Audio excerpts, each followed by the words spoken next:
stand for the Pledge of Allegiance. I pledge allegiance to the flag of the United States of America and to the republic for which it stands, one nation, under God, indivisible, with liberty and justice for all. Welcome, and let the roll reflect. All council members are in attendance, and we have a quorum. Tonight is always a special night to start off with our recognition of employees' milestones of years, and we have many years of employees that are here tonight. So with that, our city administrator, Dan Wachicha, will give us an update. Welcome, Dan.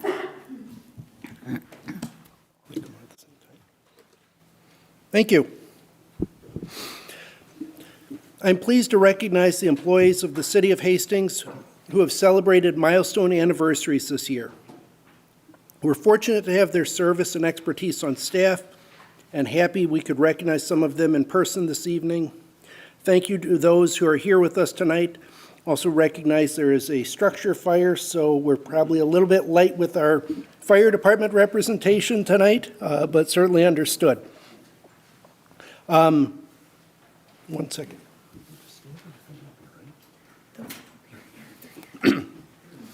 As I go through the list, when I call your name, please come on up. The following employees have been with the City of Hastings for 5 years. Sergeant Sam Boyk began working with the Hastings Police Department in January 2018 after serving as a police officer with the Huron, South Dakota Police Department. Sam was promoted to sergeant in June 2020 and currently serves in the patrol division. Sam is known for his calm demeanor, especially when others are excited. Sam enjoys spending time with his family when he is not working and enjoys spending a great deal of time in the out of doors, hunting and hiking.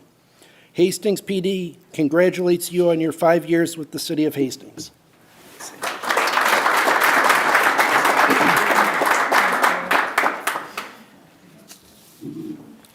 Officer Nick Cross is a graduate of Hastings High School. He's not here, but we're still going to brag about him. And began his career with the Hastings Police Department in October 2018. Nick currently serves on the patrol division and is an operator on the South Metro SWAT team. Nick continually searches for training opportunities to hone his skill set and enjoys time with his family when he is not working or on call out for the SWAT team. Nick also enjoys working on home projects, and we congratulate you on your 5-year anniversary.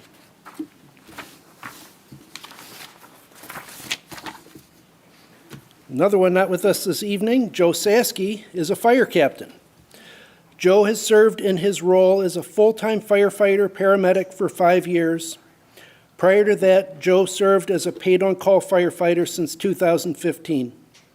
Joe has served the community and the department in various roles, including field training officer on the EMS committees, and has instructed various trainings.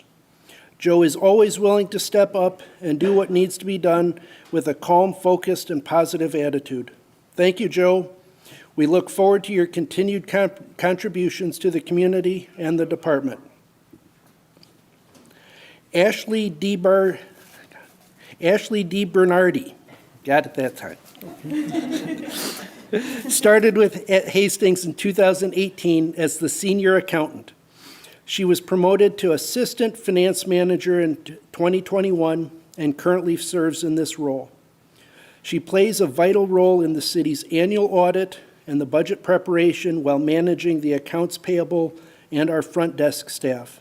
In her off time, she is involved in her kids' sports teams, enjoys time on the pontoon in the summer, and walks with her dog.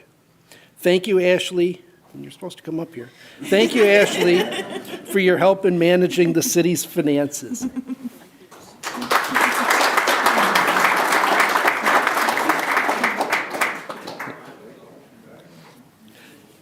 Ryan Ernst started with the fire department in 2017 as a paid-on-call firefighter paramedic. In 2018, he was promoted to full-time firefighter paramedic. Ryan has a strong passion for his work and EMS. Ryan has been involved in EMS training, the EMS committee, and has accomplished critical care paramedic certification. He continues to help the department grow with his involvement in training and EMS. Thank you, Ryan, for your years of service.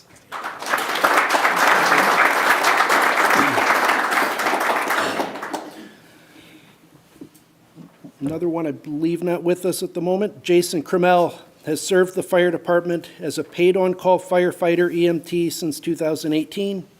He brings a strong work ethic and level-headed approach to serving the department and community. We look forward to his future contributions to the community and the department. Thank you for your service. Megan Schley started her journey with the city as the deputy city clerk in 2018, 2 weeks before elections, and she stayed. She took hold of the position quickly, and we shifted her into a new role with human resources. Megan has helped develop the human resources generalist position into a critical one for the city, overseeing benefit administration, coordinating hiring, and personnel reporting to state and federal governments. She is a wealth of knowledge, and what she does not know, she takes as a personal challenge to find out. She continually looks for ways to improve service to employees, plays Christmas music to de-stress, and has a laugh that will draw you in. When she takes time away from work, she can be seen programming her Christmas light display, heading north for a camping trip, or shopping for German delicacies at Aldi's.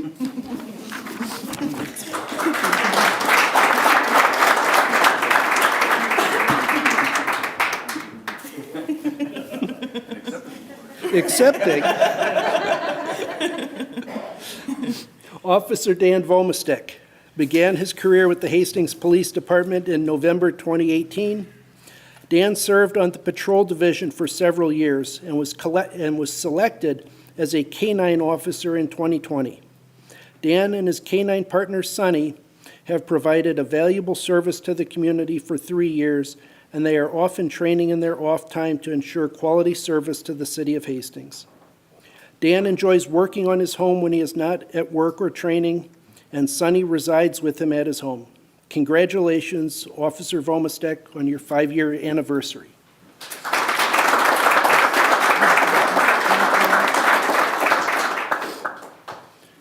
Officer Jake Willers began working at the Hastings Police Department in October 2018 after serving as a police officer with the Hutchinson Police Department. Jake recently served 3 years as the department's school resource officer and currently serves in the patrol division. Jake's laugh can be heard throughout the PD when he's not on the job. He is spending time with his family or sitting in the deer stand when the deer season is open. Congratulations, Jake, on your 5-year anniversary.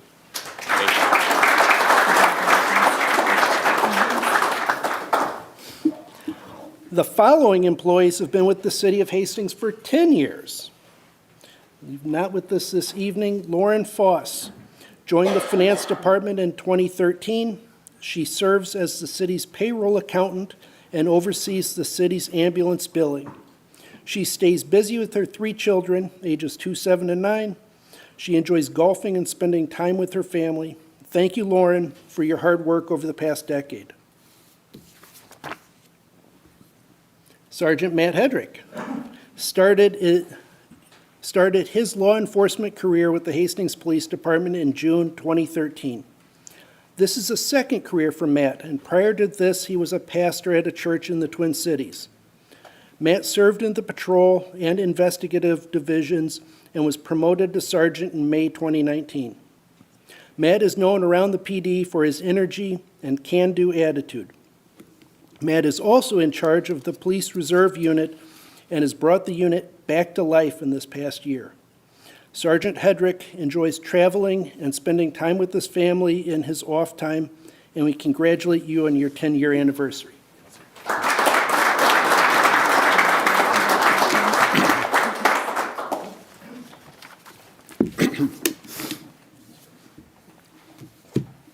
Parks and Recreation Director, Chris Jenkins, marked his 10th anniversary with the city in April. Chris has been an outdoorsman for his whole life. He grew up in Alaska and even has experience with dog sledding. He graduated from the University of Montana and returns to the Big Sky State for an annual bow hunting trip. He loves watching his daughters compete in swimming and softball, and next year, both will be attending and playing softball at the University of Minnesota Duluth. Go Bulldogs!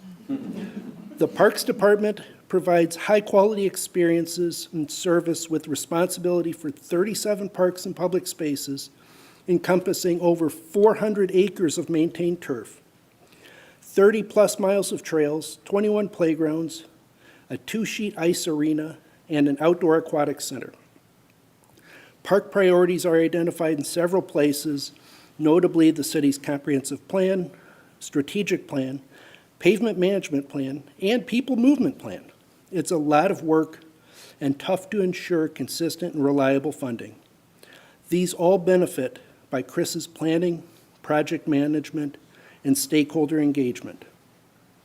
And in one of my favorite conversations with Chris, speaking of his team at Parks and Rec Department, he said he loves managing people, building relationships, and building the team. Thank you, Chris. I'm pleased you're on our team. Thank you.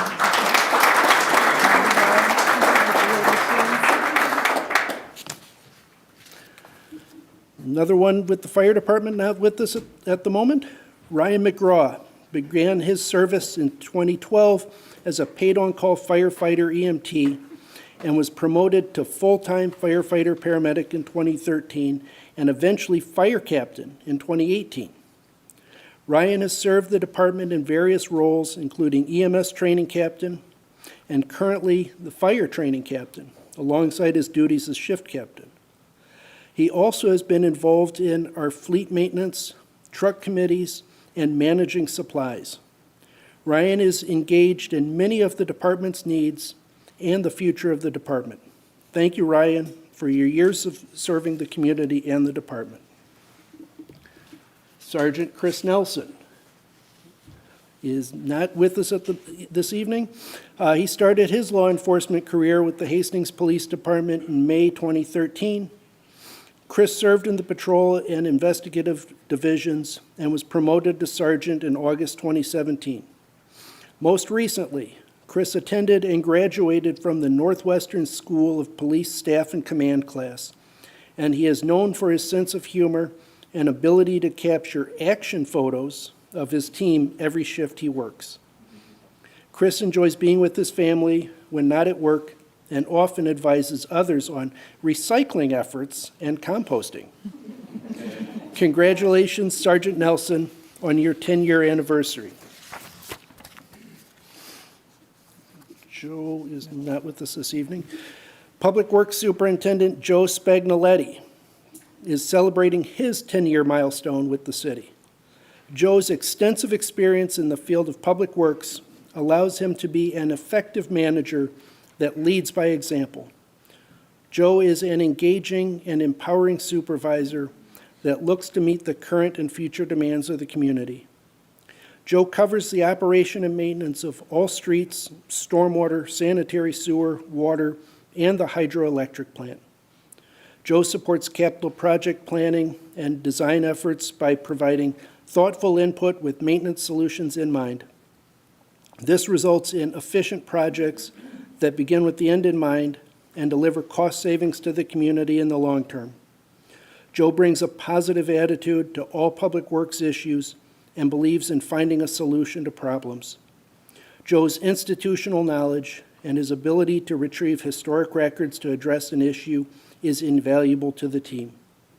In Joe's spare time, he enjoys attending his kids' sporting events to cheer them on. Joe is also an avid hunter and fisherman, proven by his request for vacation time during the month of November.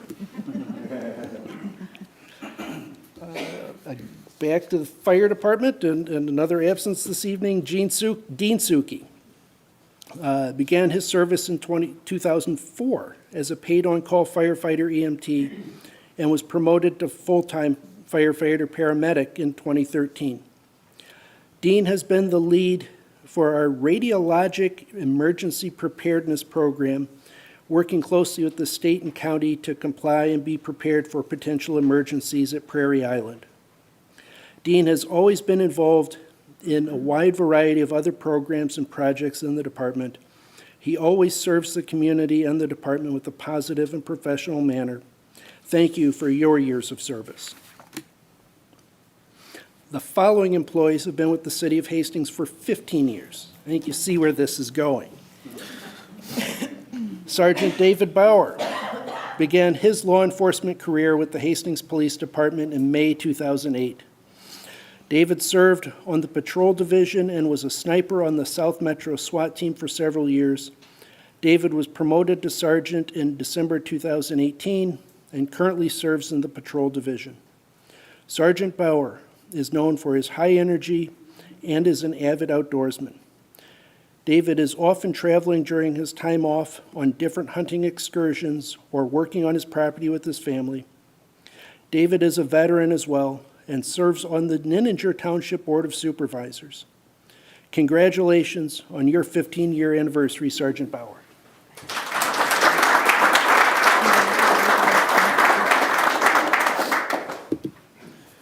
Commander Kyle Linscheid began his career with the Hastings Police Department in August 2008. Kyle served in the Patrol Division as a school resource officer and on the Dakota County Drug Task Force before being promoted to sergeant in August 2017. Kyle is known for his sense of humor and hard work ethic. He was promoted to commander in July 2022 and currently oversees the Patrol Division as well as other functions within the police department. Kyle enjoys spending time with his family and attending sporting events and playing the drums when time allows. Congratulations, Commander Kyle Linscheid, on your 15-year anniversary, and keep up the great work.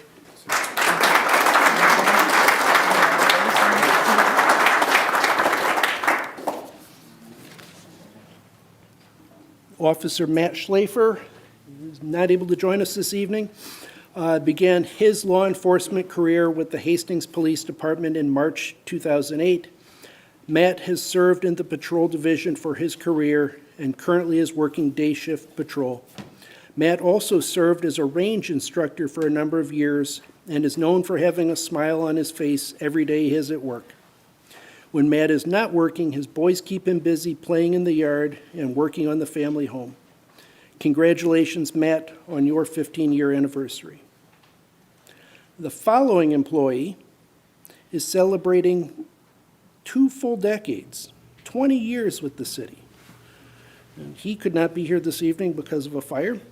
Chris Paulson began serving the community in 1997 as a paid-on-call firefighter EMT.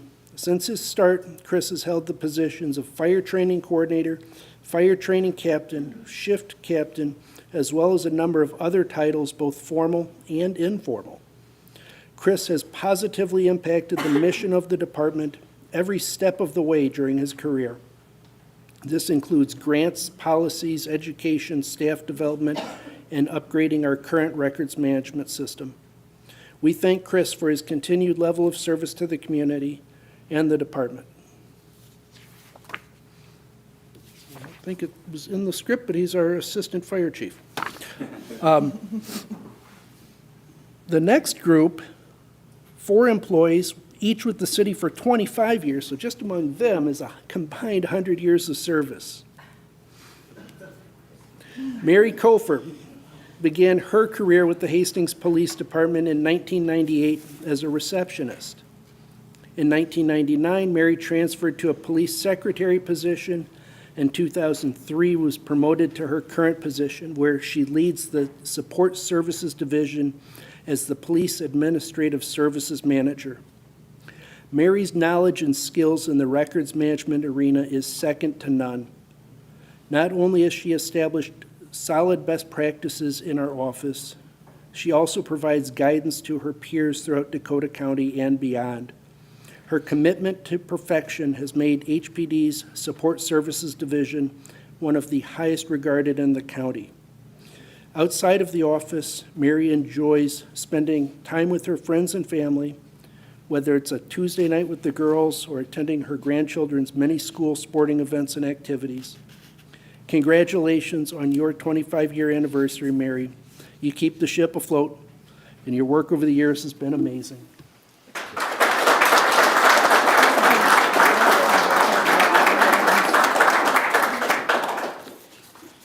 Jeff Elliott started his career with the city of Hastings as a part-time Zamboni driver during the 1984 and 85 seasons. This introduction began what has been a fantastic career in the ice arena industry, and we are certainly happy that Jeff chose to work for the city of Hastings. Jeff started full-time employment as the assistant manager of the Hastings Civic Arena in 1998, was promoted to arena manager in 2013. One of Jeff's favorite parts of working at the arena is the variety of people he is able to interact with. He hires 15 to 20 young employees each year and has remarked that they provide him with a very different perspective on life. And they are always fun to work with. Those young employees have a great example of a good human and a good boss in Jeff. Jeff is a hardworking individual, a trusted employee, and an admirable person. He enjoys the arena lifestyle very much, even during the fall and winter months when there really are no days off. Thank you, Jeff, for your 25 years of continued dedication and camaraderie. It's an honor to work with you.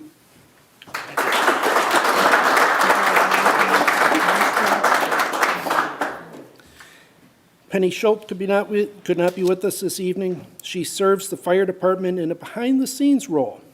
Her role supports all of our staff with EMS billing, reviewing fire and EMS reports, and makes sure all of our records management is accurate. Penny is the unsung hero to all things that happen behind the scenes of the department. Thank you for your years of service to the department and the community. Tim Tessier has held a couple of positions with the city over his 25-year career, starting with some part-time work at Public Works in the Water Department. Tim began his time with Hastings. Later, but still back in the day, Tim was the parks keeper assigned to maintain Veterans Athletic Complex during summer season, ensuring the fields and grounds were in great shape. And he still has a keen eye for his work. Then, during winter season, Tim transitioned to working at the Civic Arena, again ensuring the facility and ice sheets were top-notch for all our users and visitors.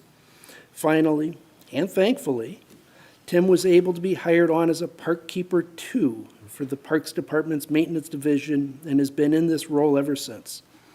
Tim can always be counted on to tackle any job placed on his plate. He is very dedicated to the job and the community. He has a big heart and cares deeply for the department, his coworkers, and the tasks we are faced with every day. Tim does not like recognition, but he certainly deserves it. Thank you, Tim. It's a pleasure to have you on our team.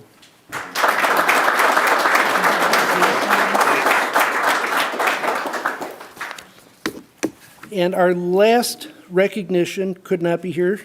She also is at a structure fire. Sandy Beisel has served the Hastings community for 30 years. Wow. As a paid-on-call firefighter, she has always been here with a positive approach to her work, her coworkers, and the community we serve. We thank Sandy for her years of service. And if you weren't counting and all that, the total between these anniversaries is 310 years combined service to the Hastings community. Thank you all. I think if we could break real quick and do some group photos with the city council and the employees with the milestones, and then we'll get back to the meeting. Thank you.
All right.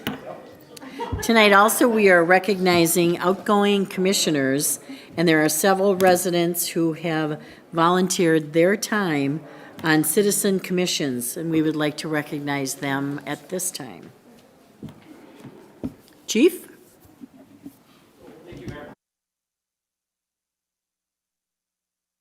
I'm going to have Dolores Pemble step up, please, because I'm going to embarrass her a little bit. No, Dolores, I'm just kidding.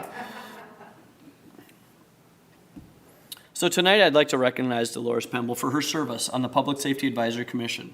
Dolores began her term on the commission in February of 2017, filling in for a member that left early, and then she served 3 consecutive terms after that, so a total of 7 years of volunteering her time. Dolores was instrumental for several projects that include review and recommendations for City Ordinance 70.02, which is operation of motorized golf carts and 4-wheel side-by-sides, the THC CBD review and report for ordinance recommendations, developing a PSAC handbook, adopt a siren program, and many more. In addition, Dolores has been instrumental in assisting with community events that include National Night Out, Police Week Open House, Fire Prevention Week Open House, Coffee with a Cop, assisting with police officer swearing-in ceremonies. And this is every year. Dolores is always volunteering her time. And on a side note, she keeps me in check as well. So she tells me when I'm not doing something correctly, which I always appreciate. This last year, Dolores served as the chair of the Public Safety Advisory Commission, and her selfless volunteerism to the City of Hastings is truly appreciated. Dolores, please accept this certificate of appreciation for your service on the Public Safety Advisory Commission. We wish you the very best, and you will be missed.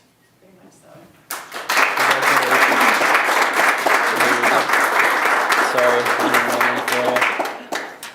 Thank you. Thanks, Chief. Thank you, Chief. And although I do not believe that they are on a structure fire this evening, the Arts and Culture Commission is a brand-new commission for the city this past year. And actually so new it hasn't even had its 1-year anniversary yet. But it was created to ensure that arts and culture are recognized as vital components of our community life, and to include historic, existing, and emerging cultural groups in our sense of community. I understand that 3 outgoing commissioners are unable to be here this evening, but we do appreciate their volunteering. Kirk Skiba was instrumental with a lot of legwork to inventory artwork here at City Hall and other public locations throughout the city. And he brought interest in grants and long-term funding to the commission's conversations. Joe Becker. He's a member of the River Valley Band and helped bring a broader perspective of art and music to their conversations. And then third, Deidre McGinn was our youth member during her senior year at Hastings High School. And she brought her experience as a Link crew member, honors student, and marching band. Appreciate their volunteering and assisting with this fledgling commission, and we'll certainly miss their contributions. Thank you. Great. Thank you, Dan. Tonight, we will also have an update from Dakota County Commissioner Mike Slavik. Welcome, Mike. Well, thank you, Mayor, council members, city staff, those who are in the audience, and those who, of course, are watching on TV. It's always wonderful to be here for the annual update with Dakota County, and I'll just kind of do a little bit of a 2023 year in review and then talk a little bit about what we'll see in 2024 coming in here. I think with this year, the first thing you have to always talk about when you think Dakota County and in the Hastings area is the bison, because that has certainly been something that has really kind of put the Hastings area on the map as the county had worked through the process to add, at the time, 8 bison that were actually for public viewing in 2023. Of course, we did not know that we were going to have 4 calves come out of those bison, and then actually we've been able to add a couple more bison since. Right now, they're getting reacquainted with each other away from the public, but we'll see the bison come back into more public viewing areas in 2024. Also, some pretty exciting news that happened in here. We're very familiar in the Hastings area with the Mississippi River Greenway, which connects downtown Hastings to Shars Bluff Spring Lake Park. However, there is a 1.2-mile gap that does not connect us all the way into the city of St. Paul. That will actually be completed in 2024. Tomorrow, in fact, the county board will be awarding the contract to go and do that extension after receiving federal funding for that through the efforts of Congresswoman Craig, as well as Senators Klobuchar and Smith. So that project will actually be underway over the winter and will be completed in 2024. That will be then connecting from downtown Hastings all the way up to Harriet Island in St. Paul. So you will be able to go by a trail. We have coined this the Mississippi River Greenway, at least in the Dakota County side with that. Additionally, you will see in 2024 in Spring Lake Park Reserve roughly $4+ million of upgrades to the park. Much of that is going to be on the environmental side, restoring the natural resources, but also with the master plan that was put in place in 2022, you'll be able to see some of those next steps moving forward with that. So I think that as we've created that partnership with the city of Hastings and our park system here and a trail that connects there, this is some great opportunities looking forward to 2024. The second thing that I would make note is that in April of this year, we were able to have an update from the county assessor that came to the city of Hastings and presented to the city council. That has come over so well that we hope we're invited back for 2024 to do that again. My other large community, the city of Farmington, is planning on doing that because they got wind of how well it happened here, and I think our staff found that this was very valuable. They said they actually received a lot less calls in Hastings than they typically have based on these updates, so that they would love the opportunity to actually expand this to other communities and are hoping that we can come back in the springtime after those assessed values come in 2024 as an update. Of course, you recall that was based on our 21% valuation increase that we all saw this time last year. We're fortunate to only have a 1.2% valuation increase this year, as you may recall.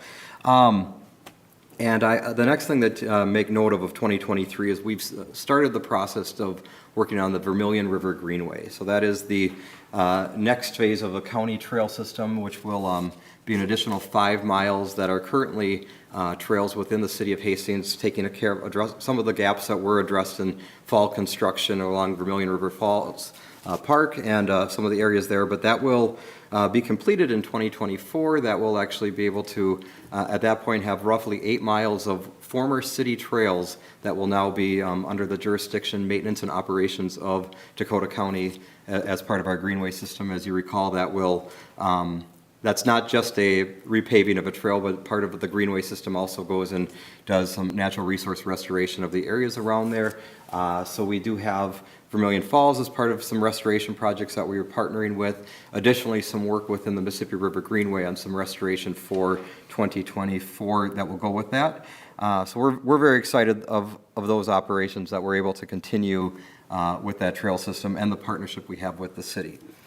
The other thing that make note, kind of a point you recall, some of you actually, frankly, I guess less than half of the council was there for this conversation that we had back in 2021, early 2022, related to housing conversation that the Dakota County Community Development Agency had with the city council and mayor at the time, related to kind of how we can address affordable housing within the community, how we can be a better partner with the CDA, our Community Development Agency.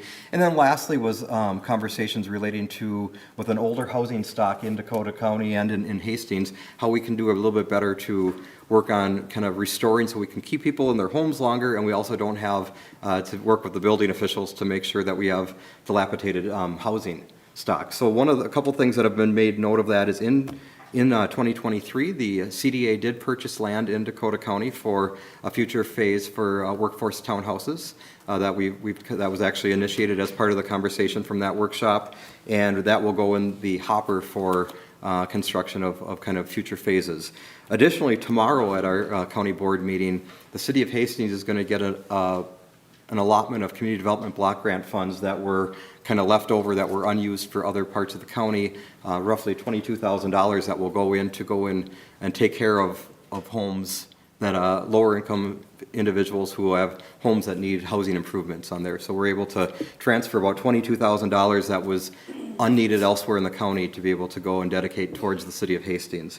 So that's kind of working on some of the goals that we've had for 2023. I think also the last part I would have is, I think many of the things that people identify Dakota County and the city of Hastings with would be Pleasant Hill Library. And I know that you're going to get an update from the new director in Q1, but we do have a new director who's just doing some amazing things, and we're really excited about what that's able to do for the city of Hastings with that. So I won't share any more of that because you'll be hearing, I think, in like January, February as on the calendar with the new director. So I'll let that go to someone else other than myself. Last thing, I just wanted, moving kind of some talks on 2024. I will say that, we just finished up our strategic plan in Dakota County with the board and staff, and one of our 5 main goals of our strategic plan was to build stronger relationships with our partners. And though I would like to say that I think we have a pretty good relationship between Dakota County and the city of Hastings, and some great examples of that as, what you've been able to do with the soil and water this past year with the water treatment crop pilot that we're looking to do in the industrial park, the fact that you were able to sign off on the solar garden and kind of work on amending some of your own ordinances and standards within the city of Hastings, as next year under construction will be a solar garden below the sledding hill at the administration building, which will then produce 112% of the electricity that is needed for that building. So that will actually be a net zero building next year. And that was something that we worked with city staff and we're able to find some good partnerships. But that is frankly not the case in every single community, to have good working relationships. And the county board is committed to making that one of its priorities, to kind of build relationships across all of our partners, from our schools, our townships, our cities, and our business community, and do better than what we're currently doing. So we really see next year in 2024 as the year to improve relations and have greater partnerships with that. So with that, I guess I have one last thing that's related to our budget, which we will of course approve tomorrow, and some notes of things for the city of Hastings. 95% of the residential properties in Hastings will see their county taxes go up $10 or less of the county portion for next year, with about 60% seeing a decrease in the county taxes on that part. With that part in there, we will be passing one of the largest budgets that I've passed in my time on the county board. And frankly, that's having to do for the same issues that you as cities are having to do with just inflationary costs that have gone up, as well as workforce challenges that we are having in our hiring with that year. So it's not been the most fun year to go and deal with budgets, but we got through it just as the cities and many of our other partners have done with that. So lastly, I just want to thank you for our good working relationship and all that you will do, and looking forward to continue working in 2024. And I'm supposed to start with welcoming, this is the first time Councilmember Haas, Pemble, and Lawrence, as you've not gotten the luxury of hearing this update every year. So we welcome you, and I look forward to working with all of you in 2024, and wish you the very best this holiday season. Thank you, Commissioner, and we always appreciate your updates. Thank you so much. Merry Christmas. Merry Christmas. I'm sorry. Any questions, Council? Oh, Councilmember Fox. Sorry. Sorry, I Commissioner. should have asked for questions, yes. When I have a PowerPoint, I always have the question, but. The slide always triggers it, Yes, right? I didn't do that this time, yes. Thank you for the update. It's always a pleasure to work with you. I personally enjoy working with you on the Dakota 911 board. Yes. It's fun to be on a committee with you again, like we Yes. were in the past. Yes. So thank you for the update. Something that I am approached by a lot of constituents about, many constituents, is the speed and the traffic on Nininger Road. Mm-hmm. And that's something I brought up with city staff, and we've been able to talk about. I know that there was supposed to be a study, and I know it's forthcoming, but could we have an update about that? I know it's very near and dear to many people's hearts in Hastings. Yes, I can give a little bit of it, just because I know it's in part of the 24 capital improvement plan, and So it's kind of in, they're calling pedestrian safety is really where this one is going, and the focus on that, and that's in the 2024 for that study to be done. And it's kind of combining that as well with the natural resources, so so the improvements to kind of do them at the same time. So there's the natural resources that will be done, as I was sharing on Mississippi River Greenway, which that is part of, are also addressing some of the pedestrian safety. Separate from that is the conversation on speed. I think some of you are familiar on what you must do on a speed study with a road, and we have not had great success, frankly, with reducing speeds because of the way the studies are done with MnDOT on that is it goes to the pace of where the cars are. But I think what the county has been able to do with that, there's a lot of concern and caution. If you do a full speed study, you will actually see the speed go up, which has been the case. That was what was going to happen on 316. That's what has happened on almost every county road that we've had happen on there. However, the bigger thing where this study in 2024, it is actually, the short answer is 2024, is where we're working on the pedestrian safety as a component to that. Excellent. I know, thank you. I know that's very important to many people in Hastings. Yes. I would like to stress the importance for the county to make that happen. I appreciate that, council member. Yeah, Thank you. Thank you. Thank you, Your Honor. Thank you, Councilmember Fox. Councilmember Fulch. Thank you, Your Honor. Thanks, Mike, for coming. You're always a joy to listen to, and we really appreciate your partnership. You do serve our communities very well, and so thank you for doing that. I just wanted to make a comment, and then I had a question. First of all, my comment about relationship building, and I'm glad to hear that the county is taking a focus on relationship building with its partners, because, and I know you know this, and I've griped in the past over a beer or two about the Dakota Broadband Board and the way it was dissolved. And so I was vice chair, and the chair of it was Mayor Josh Hoyt of Farmington. So we're both, directly Yes. your constituents. And so, it was very, to say it was extremely stressful is an understatement. And the strained relationship that has come from the way the county pulled out of the Dakota Broadband Board. And in particular, as it was dissolving, there was a great deal of ill will towards the other cities that were, the cities that were on the board. From the representative, wasn't yourself, it was. A different one, yes. Yes, Yep, a different one of my colleagues. Yes, workmen. And so I guess the point I wanted to make about that is, as it was dissolving, it was very alarming that the county withdrew from the board, the Joint Powers Board, knowing that when it chose to remove itself, that it was surrendering the ability to ask for any compensation, after it dissolved. But then after it dissolved, Chair Workman actually sent to the Broadband Board requesting that the county receive the portion that it would have been allocated to the county had they just wrote it out, to the very end when it actually dissolved. And what I want to say about that is that it was alarming to all of us that the county would renege on a partnership with the cities and then put us in a position where it full well knowingly withdrew from the Joint Powers Group, knowing what the consequences were, and then to ask for us to make an exception and pay that money back, to the board. And, and we had deliberations about it, and in the end, the way that the Joint Powers was actually constructed, there was no way that we could legally just give the money back to the county. When we looked at we had a lawyer's opinion, all that, blah, blah, blah. But in the end, I just wanted to, to make that comment that we were all concerned about, well, what kind of slippery slope does this start for future partnerships with a county?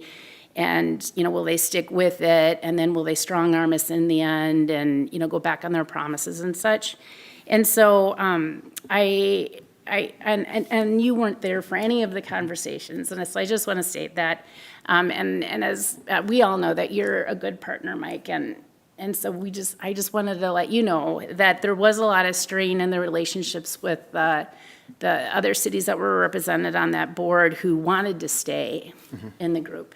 And so I just wanted to make that comment that just for the group to be, if you could, provide that feedback to the rest of the county board, is that there was a strain on the relationship, and just to recognize, that in the future, if things could be handled a little bit more delicately with the cities, because we are the constituents of the county, and it felt very adversarial in the end, and so, which was really unfortunate.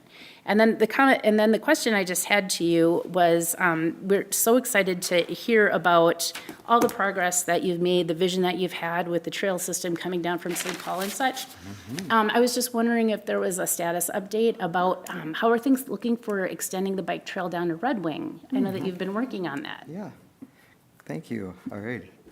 I will respond to your first one first and just do a very brief on the second one, because we've certainly talked about that multiple times. Sure. The bike, so one of the things in the county's legislative agenda is actually the redoing of Ravenna Trail. And that, within that conversation, of course, that bike trail will include a trail part in there, which will go to the county line. There is certainly a partnership that has to be with the city of Red Wing, and also the Goodhue County with that part in there. Dakota County has 100% of the land available to do from Hastings to the county line. That project in there will have a roundabout at Glendale and Ravenna Trail, as well as one at County Road 68, which is 200th Street. So there'll be two roundabouts that will be part of that, widening the road as well as a trail that will be connecting in that. So that gets at least the Dakota County portion, and that in the preliminary design even includes like how to get the connection from CP Adams to Ravenna Trail. So that is actually in design right now, about 30% designed. We are going to the legislature. One of our legislative requests is for financial support of bonding for this one. It was in last year's, but there was, I think, everybody asking for things. That we have continued to use county resources to build that up to the up to the design standards, which makes it more shovel-ready. It's actually in our capital improvement plan, whether we have funding or not from the state to go in and do this project, but that it's in a 5-year. It's in the last of our 5-year plan that we approved actually at our last board meeting. So that's where it is. There's still, so that addresses the Dakota County side. The second part is still, there is 1 or 2 landowners in the kind of original 2008 plan that connects Red Wing to Hastings.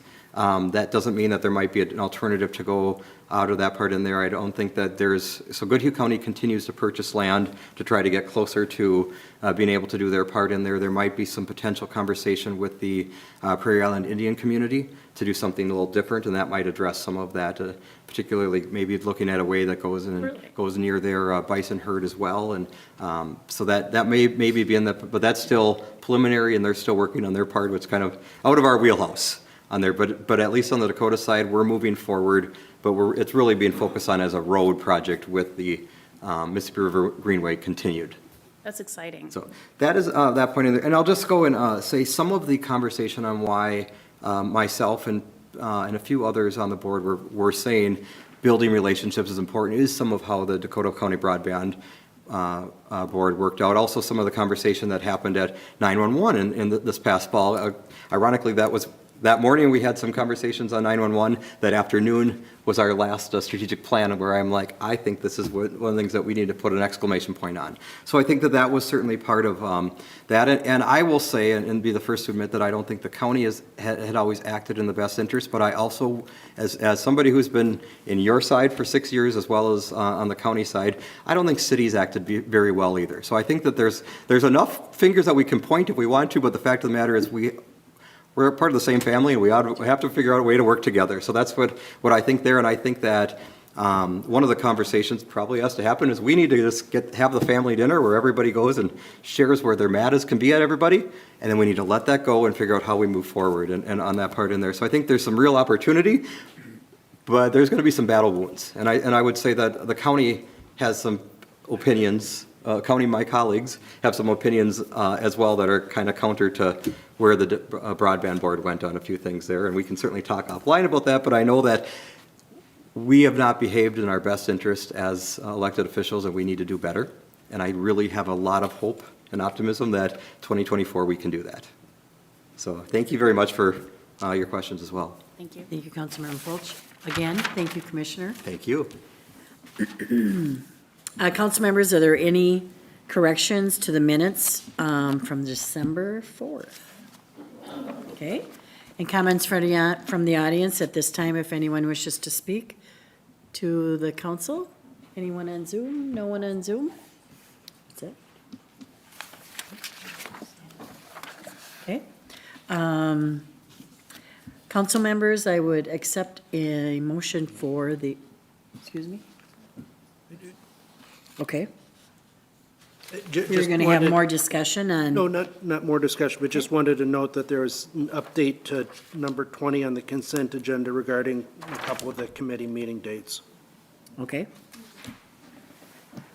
With that update, I would accept a motion to approve the consent agenda.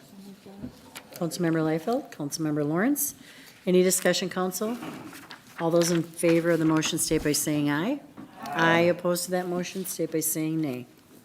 All right, under awarding of contracts and public hearings, we have an authorized signature for the professional services agreement with WSB LLC for the PFAS, WTPs, and Interconnect project.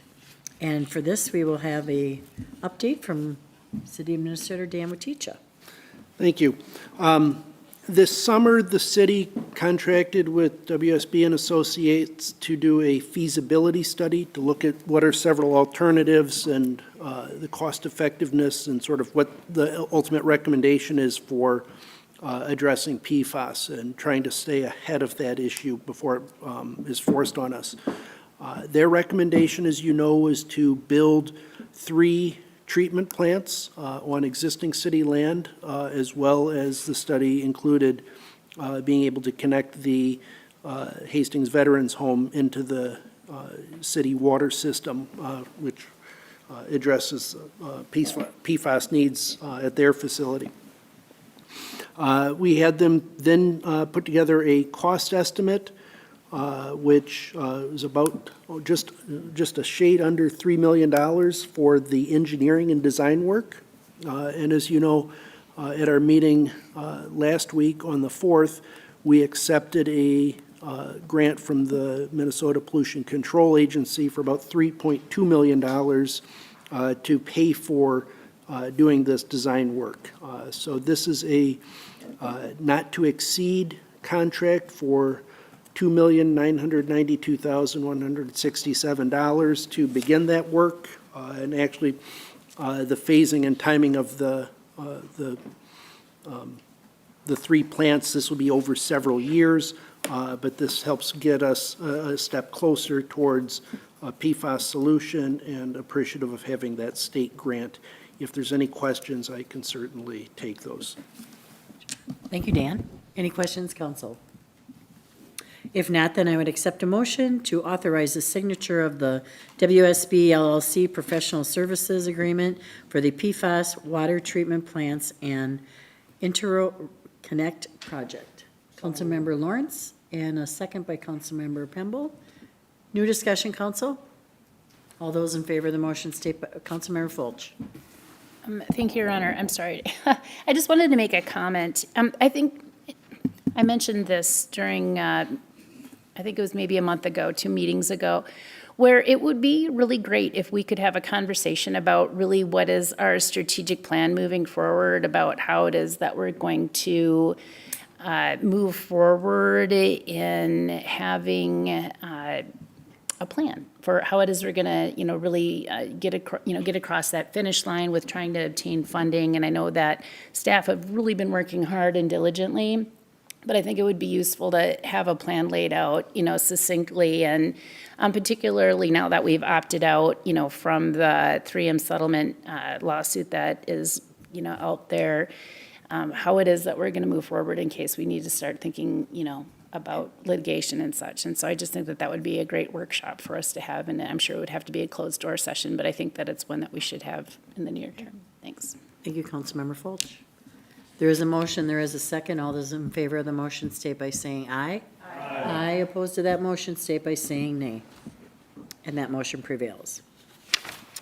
Tonight, under Community Development, we have a second reading to adopt the ordinance to amend city code for the Mississippi River Critical Corridor and the area MRCCA.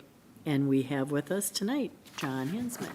Thank you, Mayor. Welcome, John. Thank you, Mayor, City Council members. So, as the Mayor pointed out, we have a couple of ordinance amendments for your consideration tonight at our second reading.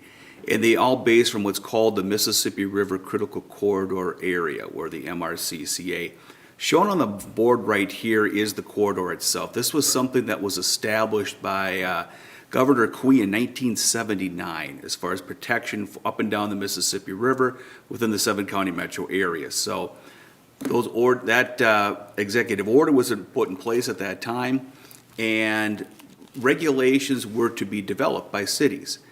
When I started here over 20 years ago, one of the first calls that I got was from the DNR saying, hey, you got to put these MRCCA codes into place. And I said, okay, great. Well, we're going to be putting some guidance forward very shortly on that. Wait and see. So, good. Well, we're here now finally. So we do have the ordinance amendment before us. What this does, it's coextensive with the National Park River and Recreation Area up and down the Mississippi River. As you can see, it has some very strange deviations within here. There's some things that we recognize as being close to the river and having an effect. Other things which are a little more distance from the river, and there's some questions that come up as far as why would this be in there. But what we're basing this on is the area within the National Park Service for the Mississippi River National Recreation Area and part of this original executive order. What it does within Hastings is a couple of things. One, different areas of the city are treated differently depending on their proximity and frankly the development pattern within the city itself. So when we're looking at the map of Hastings right here, we've got areas that are right along downtown here, from Lock and Dam Road, north of 2nd Street, 3rd Street, all the way out to 4th Street and the Vermilion Slough here. These are areas that we fought hard over the last 10, 15 years to have regulations there that recognized that this is a town site along the Mississippi River. And in fact, within the code itself, the draft code that DNR put out, they use the term rivers, towns, and crossing areas. There's lots of things within this district in which protection is necessary of natural resources.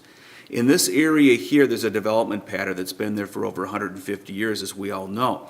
There's more of a balance within this code, which I really appreciate the DNR bringing forward as far as what you can do within this code and recognizing that you're going to have areas that you can develop and that there's reasonable expectations as far as what you can do for vegetation management. So I really do appreciate that. That's something that was not in some of the earlier iterations of this.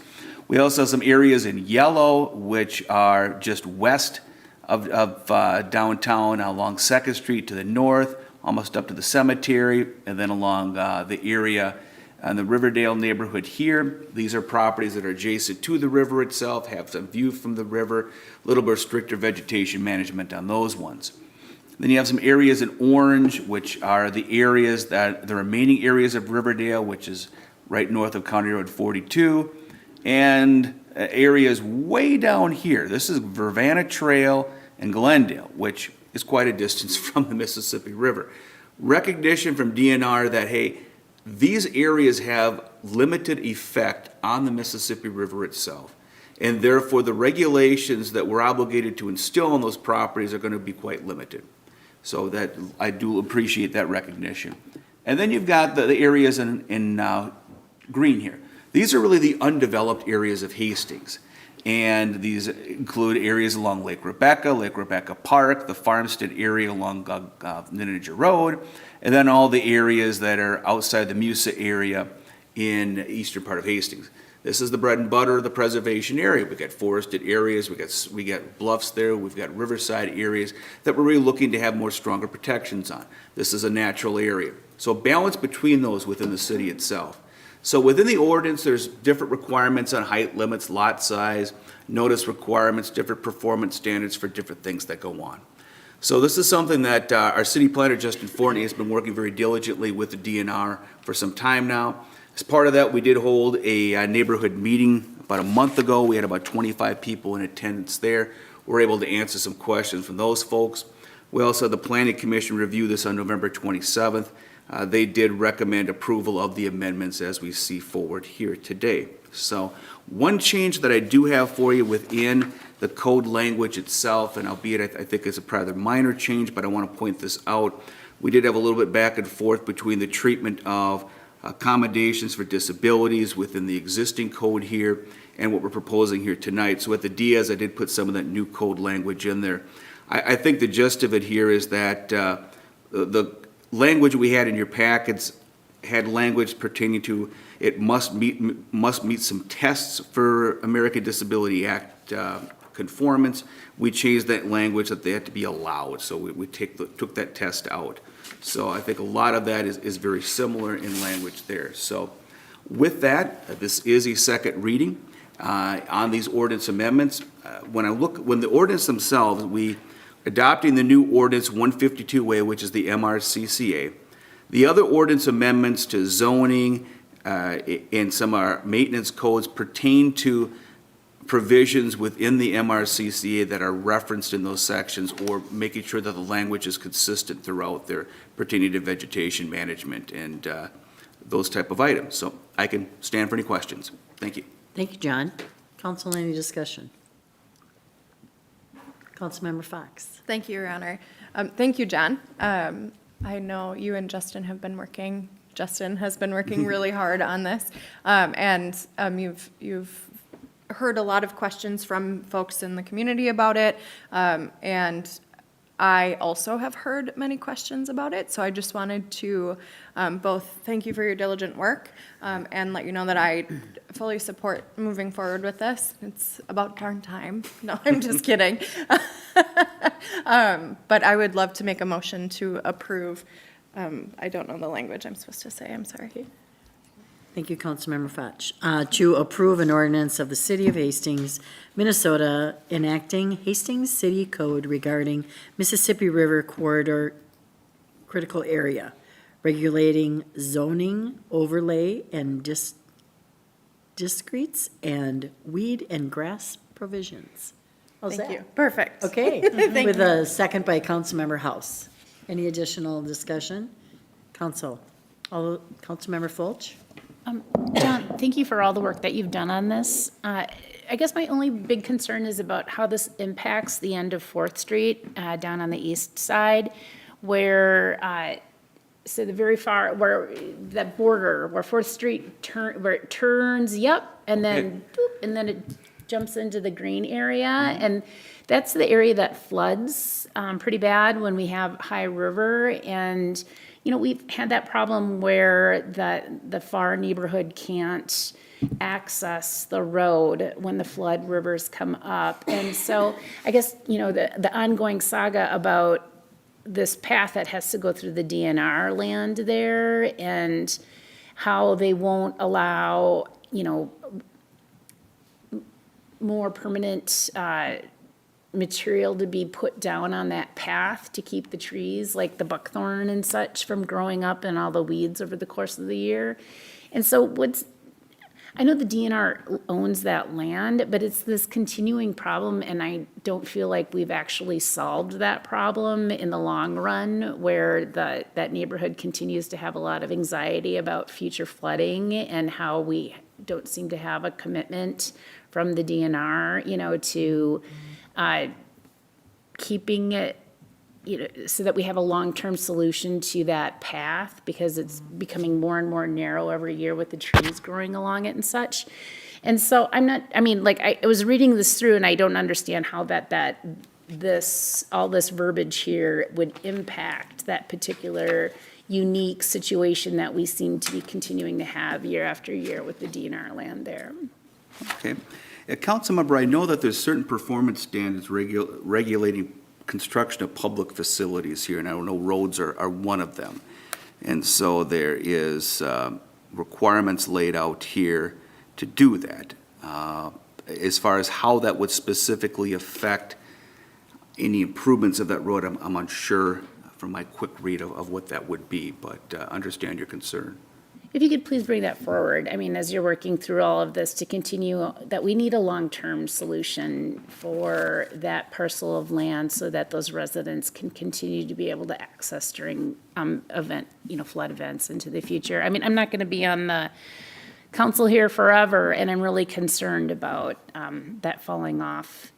And we know that the flooding events are going to become more frequent with global warming and such, and so I know that you know now, and so I'm leaving this to you to please Okay. ensure that it gets addressed. I will follow up, Councilmember. Okay, thank you, sir. All right. Thank you, Councilmember Fulch. We do have a motion and a second. All those in favor of the motion state by saying aye. Aye. Aye, opposed to that motion, state by saying nay. And that motion prevails. Thank you, John. Tonight, under administration, we have a second reading to adopt the ordinance for City Code Chapter 34.03, which is fee scheduling. And Dan, you may give us an update and or an introduction. It's not me. Not you. You. I got you down there. I need this. Yeah. There we go. I do have a PowerPoint. I know that's rare for me, but it is only 8 slides. And this really is the sort of the last step of our '24 budget, the fee schedule. And not going to hit every fee that's in the ordinance this evening, but I do want to highlight several of them. There's a few that are specific to our financial operations. Some of our charges that we put out there, utility fees or something, we have that there's a 10% late penalty if it's not paid timely, but we don't have that across the board. So wanting to make that consistent.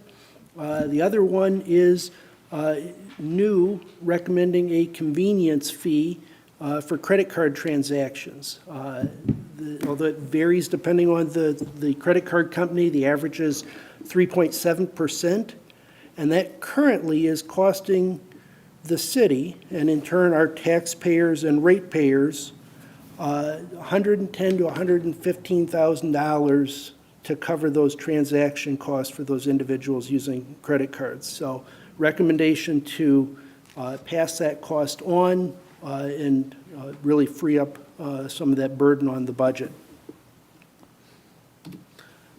Ambulance billing. You can see our current 2023 rates on the far left. The recommendations in the fee schedule of the next column for '24 is an effort to bring us more in line with neighboring communities. You can see the Cottage Grove and Red Wing '23 rates.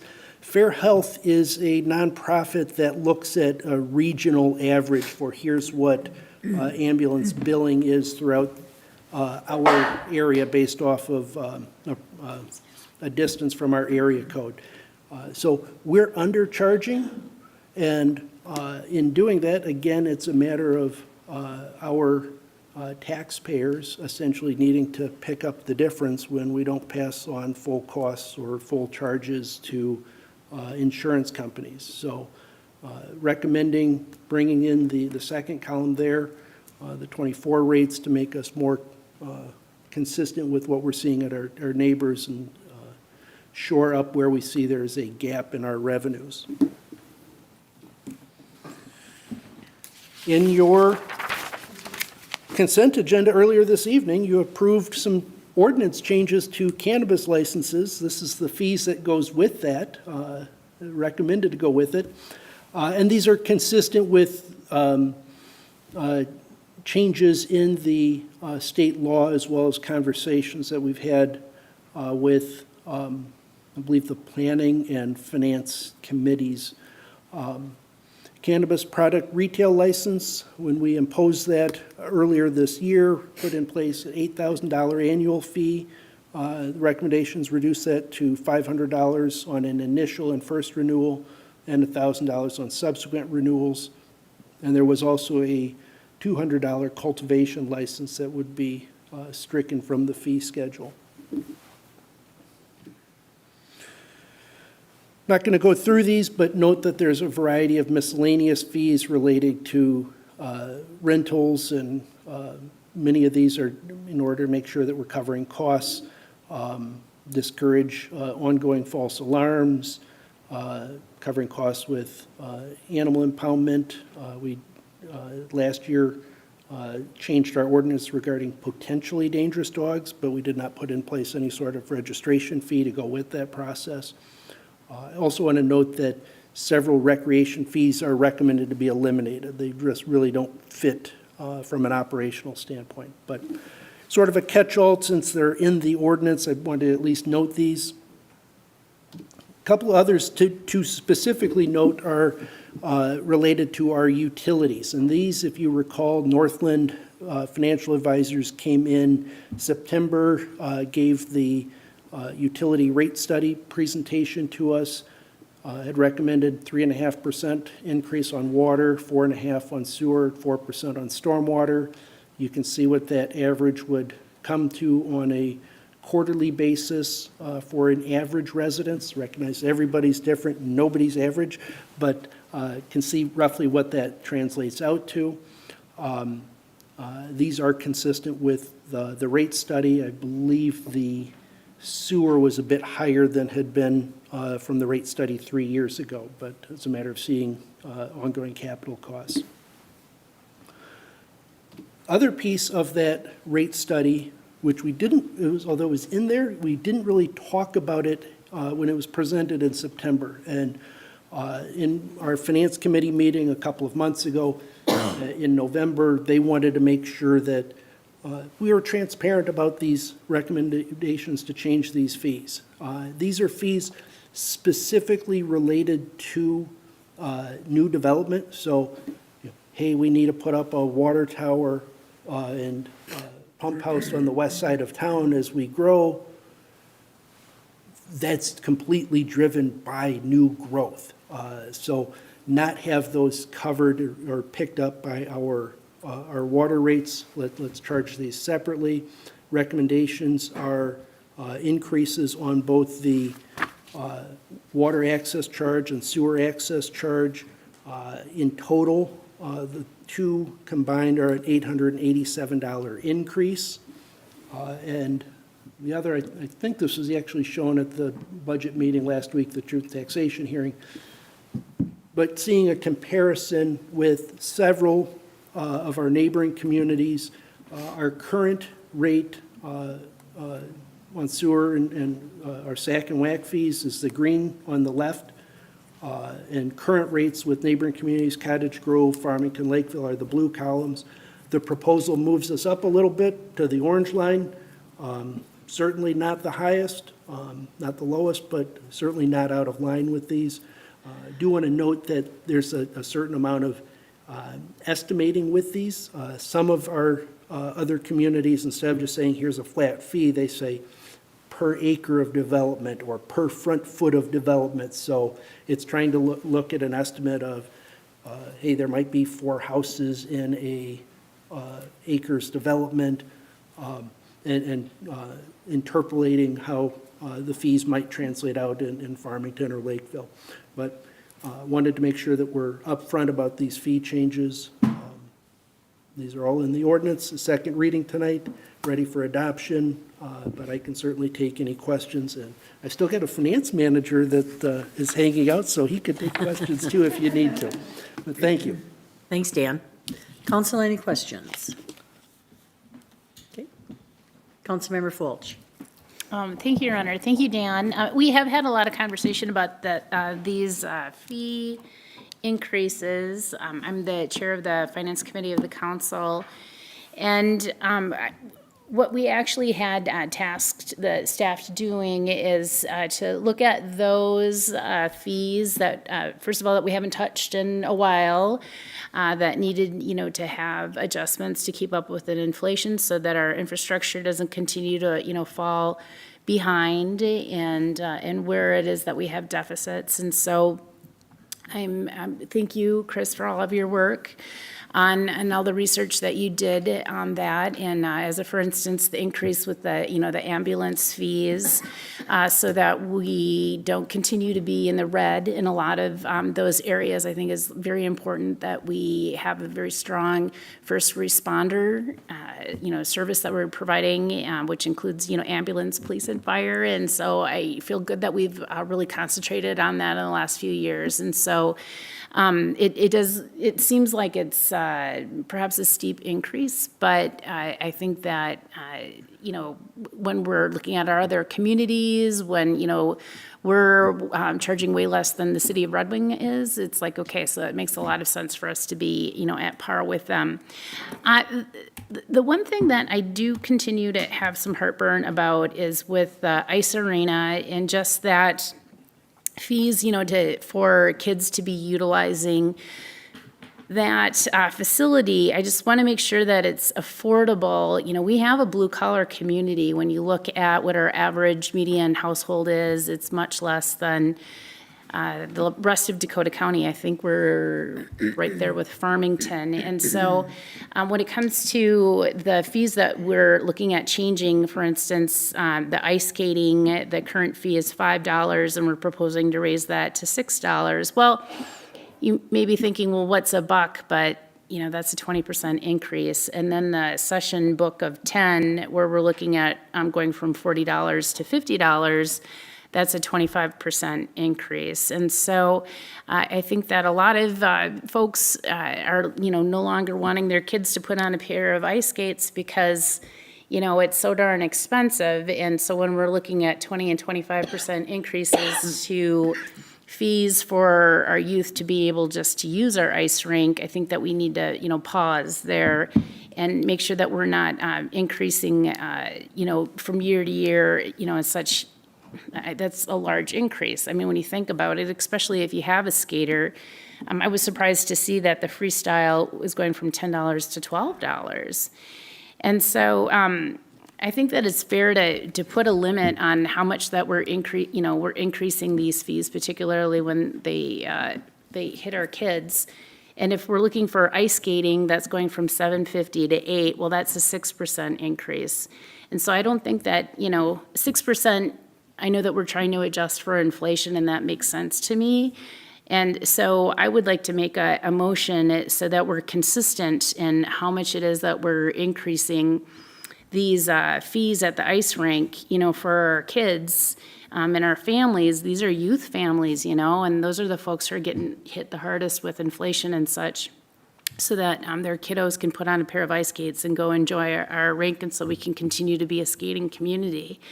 And so I would say that we should be consistent. If we're, like I said, for the ice hockey, that's going from $7.50 to $8, that's a 6% increase. And so I would like for us to be, consistent, where we're not seeing more than a 6% increase for these fees. So for ice skating, ice hockey, freestyle, and the session book of 10, and I'm going to make a motion that we not increase our fees more than 6%, across for these four particular fees, just to be consistent in how it is that we're approaching our fee schedule there.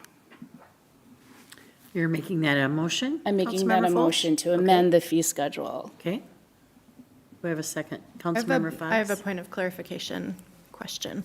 On a second reading of an ordinance, what does this do to our process?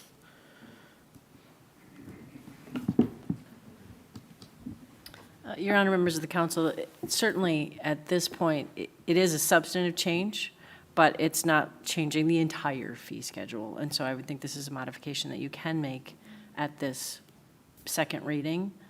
If you weren't comfortable, wanted more information, maybe take it back to a committee or a commission for further study.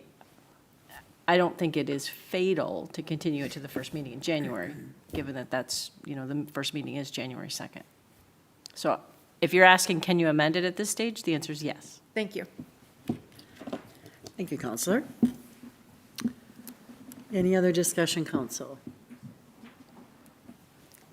I appreciate your sentiment, Councilmember Fulch. This is a discussion that we did have as the Finance Committee, just for our colleagues who were not in the meeting with us. We did have this discussion at the committee meeting, and the rest of the committee said we should move forward with the increase of fees. So that was a decision that the committee made together as a disagreement, I guess. So I just wanted to make sure everybody was on the same page, that this is not the first time that we've talked about it, right? So this is something we've brought up. So I just wanted. Point of clarification, that was for the fees for the ice time that's being charged to the clubs and such. We didn't specifically talk about the individual charges that would be charged for children to actually use the rink. Yes, we did.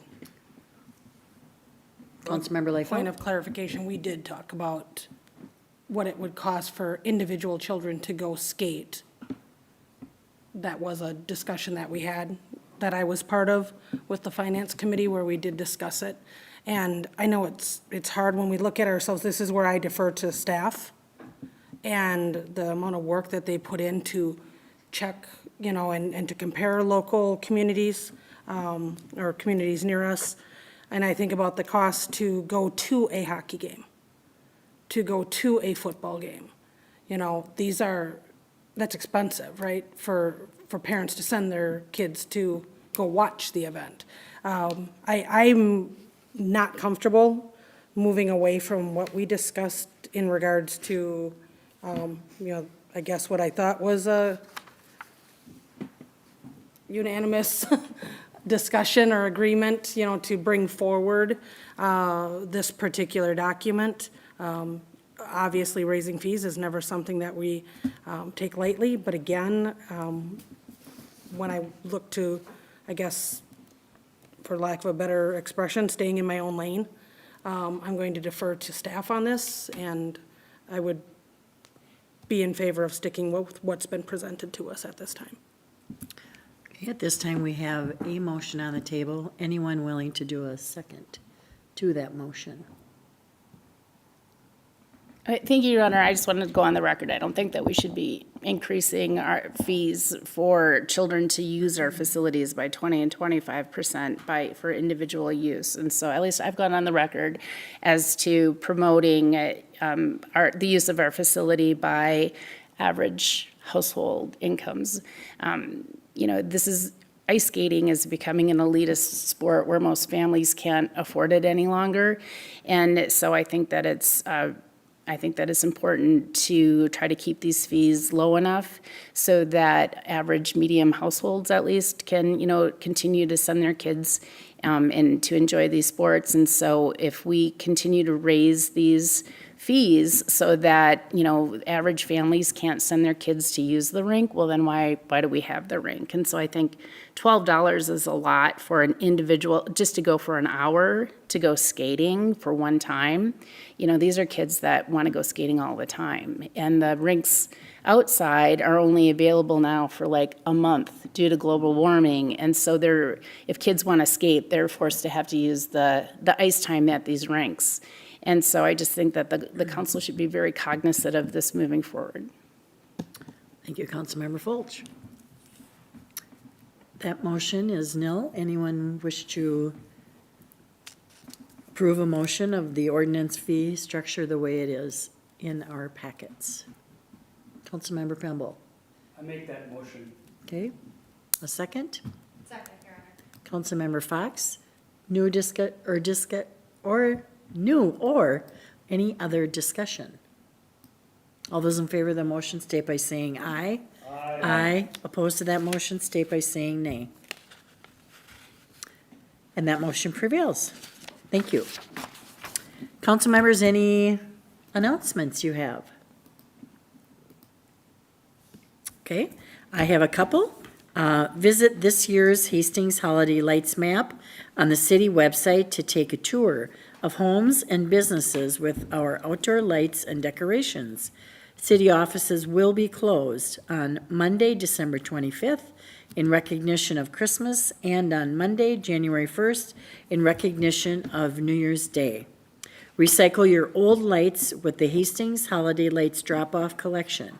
Residents can drop off their unwanted lights at the Joint Maintenance Facility at 920 10th Street during the holiday season, November 13th to January 31st.